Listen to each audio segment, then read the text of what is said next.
তো হাই friends, job and ডিফেন্সৰ চেনেলটোলৈ তোমালোকক সকলোকে স্বাগতম জনাইছোঁ। আৰু লগতে যিসকল নতুনকৈ জড়িত হৈ আছে আমাৰ জব এণ্ড ডিফেন্সৰ লগত জড়িত হৈ ল'বা।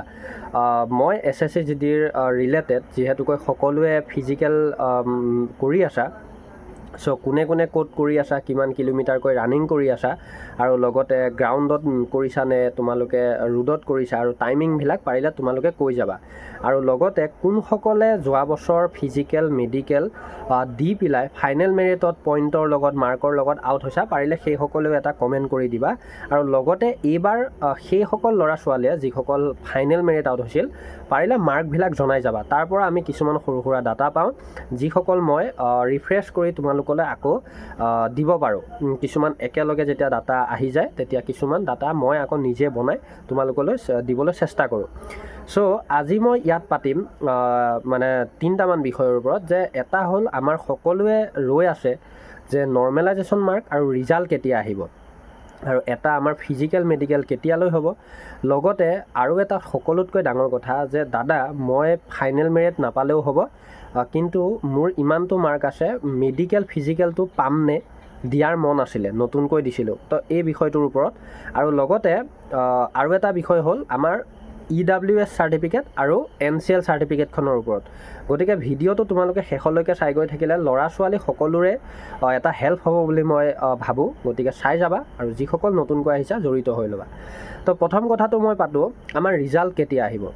প্ৰথম কথাটো যদি ক'বলৈ যাওঁ, ৰিজাল্ট মানে প্ৰথমতে আমাৰ যিহেতুকৈ এটা SSCৰ ফালৰ পৰা ৰিজাল্ট বৰ্তমান আমাৰ কি কয় এনচাৰ কিটো দিলে, সকলোৱে আমি চালোঁ, সেইটো মানে এনচাৰ কিও আমাৰ টেণ্টেটিভহে থাকে। চ' এটা আমাৰ ৰিজাল্ট আহিব, আৰু ৰিজাল্টটো অহাৰ আগতে হয়তো আমাৰ নৰ্মেলাইজেশ্যন স্ক'ৰটো দি ল'ব, আৰু বা ৰিজাল্টটো দিয়াৰ পিছতে নৰ্মেলাইজেশ্যন স্ক'ৰ দিব, বা হয়তো একেলগে দি দিব পাৰে। গতিকে এইখিনি বস্তু আমাৰ এপ্ৰিল মানলৈ, এইটো যিহেতু মাৰ্চ, এপ্ৰিললৈ হোৱাটোৰ মোৰ মতে 99% চান্স আছে।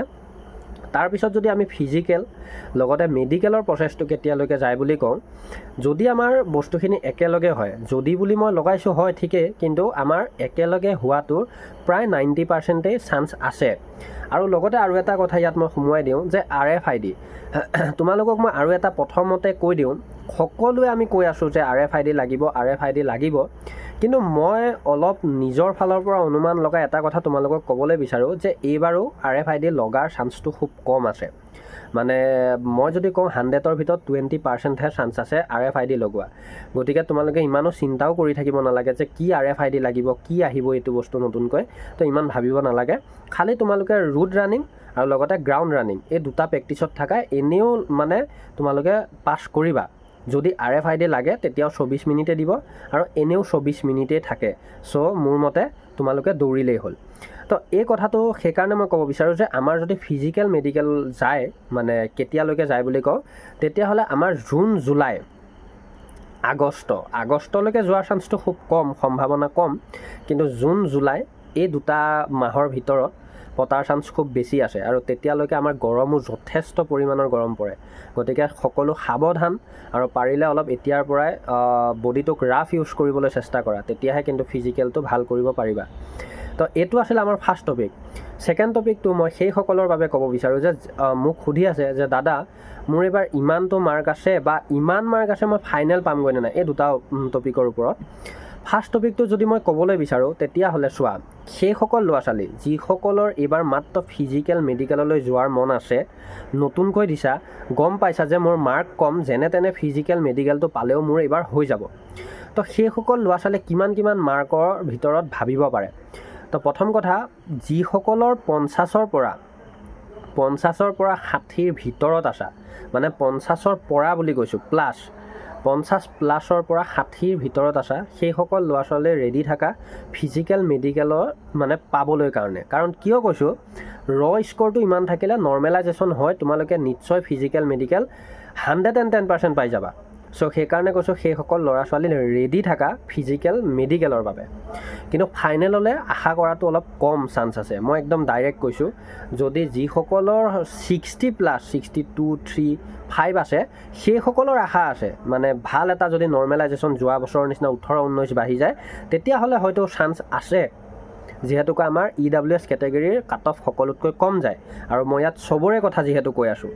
চ' সেইকাৰণে আৰু যিসকলে ভাবিছা যে দাদা এইবাৰ মোৰ ইমানটো মাৰ্ক আছে, যদি মই নৰ্মেলাইজেশ্যন পাওঁ যিকোনো এটা পোষ্ট পাম নেকি, তো সেইখিনি কেটেগৰী বা সেইখিনি অৱস্থাৰ কেণ্ডিডেটখিনি মাৰ্কখিনি কোনখিনি হ'ব পাৰে বুলি যদি কওঁ, যিসকলৰ 67 মানৰ পৰা 75ৰ পৰা 77 মানলৈকে আছে, মানে 67ৰ পৰা 77 মানলৈকে মাৰ্ক আছে, মাৰ্ক, তেওঁলোকৰ এটা এইবাৰ ভাল সুযোগ সুবিধা আছে। মই সকলোৰে কথা কৈছোঁ, গতিকে সুযোগ সুবিধা আছে আৰু তোমালোকে বেলেগৰ কথা শুনিব নালাগে বা মোৰো কথা শুনিব নালাগে। তোমালোকে খালি ৰানিং মেডিকেলৰ বাবে ৰেডি থাকা। যিহেতুকৈ কোনো ক'ব নোৱাৰে যে নৰ্মেলাইজেশ্যন সঁচাকৈ কিমান বাঢ়িব। হয়তো কোনোবাই মাৰ্কটো 70 পাই পেলাই 20 মাৰ্ক পায়ো ডাইৰেক্ট 90 হৈ যাব আৰু 90 হৈ পেলাই ফাইনেল মেৰিট ক্লিয়াৰ কৰিও হাতত 2-3 নাম্বাৰ ৰখি যাব। তেনেকুৱাও উদাহৰণ মোৰ হাতত আছে। চ' সেইকাৰণে ক'ব বিচাৰোঁ যে মই দুটা টপিকত ভগাই দিছোঁ যে যিসকলৰ 50ৰ পৰা 60ৰ ভিতৰত আছে তেওঁলোক ফিজিকেল মেডিকেলৰ বাবে ৰেডি থাকা, ফাইনেললৈ ইমান আশা কৰিব নালাগে। আৰু যিসকলৰ 67 মানৰ পৰা 77 মানলৈকে আছে তেওঁলোকে ফাইনেললৈ আশা কৰিব পাৰা যদি নৰ্মেলাইজেশ্যন ভাল বাঢ়ি যায়। চ' এই দুটা ভাগত বিভক্ত কৰি দিছোঁ। তো এতিয়া থাৰ্ড টপিকটো যদি ক'বলৈ যাওঁ, দুটা মানে ডকুমেণ্টছৰ 2খন ডকুমেণ্টছ আমাৰ খুব বেছি প্ৰয়োজন দুটা কাষ্টৰ। এখন হ'ল EWS চাৰ্টিফিকেট, আৰু EWS চাৰ্টিফিকেটখনৰ মহত্ব কি বা তাৰ পৰা আমাৰ হেল্প কি হয় সেই কথাটো যদি মই কৈ দিওঁ, বহুতে যিহেতু সুধি আছা। প্ৰথম কথা, EWS সেইসকল কেণ্ডিডেটেহে পায় জেনেৰেলসকল বা একদম মাটি সম্পত্তি যাৰ কম। আমি যদি ৰিয়েলিটিটো চাবলৈ যাওঁ তো EWSখন সহজে পোৱা চাৰ্টিফিকেটো নহয়, তাৰ বাবে বহুত প্ৰচেছ যায় আৰু বহুত কষ্টও হ'ব মানে কৰিবলগীয়া হয়। আৰু যিসকলৰ ষ্টেটৰ EWS আছে তেওঁলোকেতো চেণ্ট্ৰেল পাবাই, কথা নাই। কিন্তু যিসকলৰ ষ্টেটৰ EWS আছে তেওঁলোকে চেণ্ট্ৰেল কৰি ল'বলৈ মানে চেষ্টা কৰিবা, কাৰণ ষ্টেটতকৈ চেণ্ট্ৰেলৰখন গুৰুত্ব ইয়াত বেছি SSC-GDত। তো এতিয়া EWSখন তোমালোকে বিশেষকৈ মানে গুৰুত্ব দিবলগীয়া কথাটো বা তাৰ হেল্পটো যদি কওঁ, হেল্প বুলি ক'লে EWS চাৰ্টিফিকেট যাৰ আছে তেওঁলোকে কম মাৰ্ক থাকিলেও এটা পোষ্ট এটা পাবাই, মানে যিটোত কাট অফ কম যাব। তোমালোকৰ যদি যেনে তেনেও মাৰ্ক কম হৈ আছে, মানে জেনেৰেল কেণ্ডিডেট এটাই যদি 100ত চাকৰিটো পায়, তোমালোকে হয়তো 80 বা তোমালোকে 85তো চাকৰিটো পাই যাবা, মানে তাতকৈ যথেষ্ট কমত পাই যাবা জেনেৰেলতকৈ। তো EWSৰ বেনিফিট সেইটো। আৰু EWSখনৰ ভেলিড ইয়েৰ আৰু ফাইনেন্সিয়েল ইয়েৰৰ ওপৰত মই অলৰেডি আগত কৈছোঁ, আৰু লগতে সেই দুটা বস্তু গুৰুত্ব দিবা আৰু পাৰিলে ক্ৰুচিয়েল ডেটৰ আগৰ হ'ব লাগে।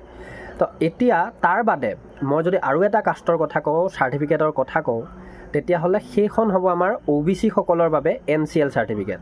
আৰু NCL চাৰ্টিফিকেটখন বুলি ক'লে নন ক্ৰিমিলিয়াৰ, আৰু তাত এটা নম্বৰ থাকে, ৰিজলিউশ্যন নাম্বাৰ বুলি থাকে। আৰু সেই নাম্বাৰটো যদি আমি নবহাওঁ চেণ্ট্ৰেল কাষ্টত, মানে আমি যিখন চেণ্ট্ৰেল কাষ্ট চাৰ্টিফিকেট বনাম আমাৰ SSC-GDৰ বাবে, তো সেই মানে চাৰ্টিফিকেটখনতে NCLৰ সেই নাম্বাৰটোৰ প্ৰয়োজন হয়।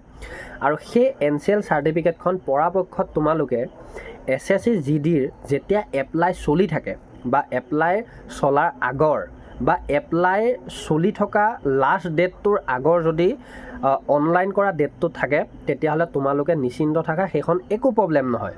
কিন্তু যদিহে এপ্লাই লাষ্ট ডেট গুচি গ'ল, মানে এপ্লাই সমাপ্ত, ভেকেঞ্চিটোৰ এপ্লাইটো শেষ হৈছে, তাৰ পিছত যদি তোমালোকে অনলাইন কৰিছা NCLখনৰ বাবে বা তোমালোকে সেইখন ধৰি লোৱা বনাইছা, তেতিয়াহ'লে অলপ নহয় বহুখিনি প্ৰব্লেম হোৱাৰ সম্ভাৱনা থাকে। যিহেতু যোৱা বছৰ তেনেকুৱা হৈছে, আৰু যিসকল ফাইনেল মেৰিট আউট হৈছে যোৱাবাৰ ফিজিকেল মেডিকেল ক্লিয়াৰ কৰি OBC সকল, বহুতেই জানিবা কথাটো, মোৰ লগত একমত হয়নে নহয় ক'বা।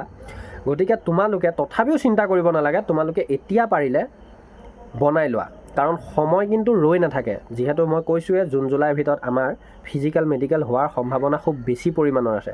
চ' সেইকাৰণে মই আজি এই 3টা টপিকৰ ওপৰত কমকৈ পাতিলোঁ। তোমালোকে দেখিছাই অলপ কথা কওঁতে ভিডিঅ' দীঘলীয়া হৈ যায়। সেইকাৰণে যিসকলে জব এণ্ড ডিফেন্স নতুনকৈ চাবা বা আগৰ পৰা চাই আছা জড়িত থাকিবা, লাইভত আমি ইয়াতকৈ ভালকৈ কথা পাতিম। আৰু লগতে মই এক্সপেক্টেড তোমালোকলৈ নৰ্মেলাইজেশ্যন হোৱাৰ পিছত এটা নিশ্চয় কাট অফ ৰিলেটেডেই, কাট অফ বুলি ক'বলৈ নিবিচাৰোঁ, কিন্তু যিদৰে RWA এটা অনুমান দিয়ে তেনেদৰে মই অসমৰ বাবে এটা অনুমান দিম প্ৰতিটো কাষ্টৰ বাবে। তেতিয়ালৈকে জড়িত থাকিবা। আৰু লগতে এনেকুৱা ভিডিঅ'বোৰ পাৰিলে অলপ লগ বন্ধুলৈ শ্বেয়াৰ কৰি দিবা।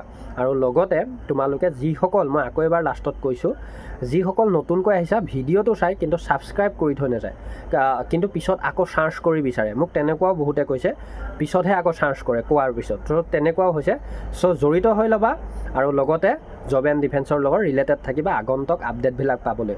চ' ধন্যবাদ জনাইছোঁ। জয় আই অসম। ধন্যবাদ।